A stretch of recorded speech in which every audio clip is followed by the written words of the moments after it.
खबर गुजरात के दभोई से है, जहां पवित्र रक्षाबंधन त्यौहार में अब कुछ ही दिन बचे हैं, लेकिन दभोई शहर समेत तालुका के बाजारों में अभी त्यौहारी रौनक नहीं दिख रही। आमतौर पर रक्षाबंधन से पहले राखी बाजार खरीदारों से गुलजार रहते थे, लेकिन इस साल बाजार में भारी मंदी देखी जा रही है। दिन बीतने के बावजूद मांग नहीं है, जिससे व्यापारियों में भारी निराशा है। महंगाई ने राखी की कीमतों में 15 से 20% की मार डाली है। प्रमुख स्थानीय व्यापारी गुड्डू भाई मनियार और सिद्दीकी भाई मनियार ने बताया कि पिछले साल की तुलना में इस साल राखियों की कीमत में सीधे तौर पर 15 से 20% की बढ़ोतरी हुई है। कच्चे माल की बड़ी कीमत और ट्रांसपोर्टेशन खर्चा के कारण राखियां महंगी हो गई हैं। फिलहाल महंगाई के कारण ये सामान्यतः कीमतों से उपलब्ध नहीं है और मिडिल क्लास का बजट बिगाड़कर इसका सीधा असर खरीदारी पर पड़ रहा है।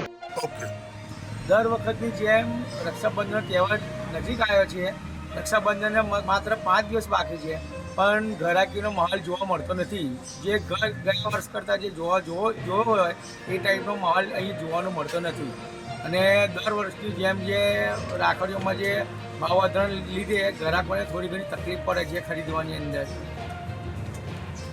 આ વખતે નવીનતામાં આગળ નવીનતામાં કોમ્બો રાખીનું વધારે વેચાણ ચાલે છે।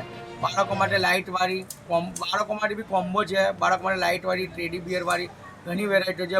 ભાભીઓ માટે ભાઈ માટે કોમ્બો છે, ભાઈ માટે અલગ હોમવાળી ઘણી બધી વેરાયટીઓ છે અમારાથી। કઈ વેરાયટીઓના નામ? અમારાથી સુખની રાખડી છે, રુદ્રાક્ષવાળી રાખડી છે, કોમ્બો રાખડી છે, કલકત્તા રાખડી છે, અનેક પ્રકારની નાના બાળકો માટે ખાસ લાઇટવાળી ટેડી બિયર રાખડી જોવા મળશે। ઓકે, રક્ષાબંધનનો તહેવારને જૂજ દિવસ બાકી છે, થોડા દાડા, પણ ઘરાકીમાં કંઈ અમે મજા છે નહીં। ગયા વર્ષ કરતાં આ વર્ષે ભાવમાં 10 થી 15% વધારો છે। મારા કારણે બધી વેરાયટી સ્ટોનવાળી રાખડી છે, ડાયમંડવાળી રાખડી છે, લુંબર રાખડી છે, કપલ રાખડી છે, ભાભી માટે, નાના બાળકો માટે અલગ અલગ આઈટમ મેં અહીંયા ઘડી મૂકી છે।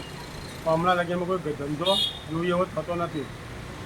ગયા વર્ષ કરતાં આ વર્ષે ભાવમાં વધારો છે? ભાવમાં ખાલી 10-15% વધારો છે। गुजरात के दभोई से लाल भाई भटियारा की रिपोर्ट।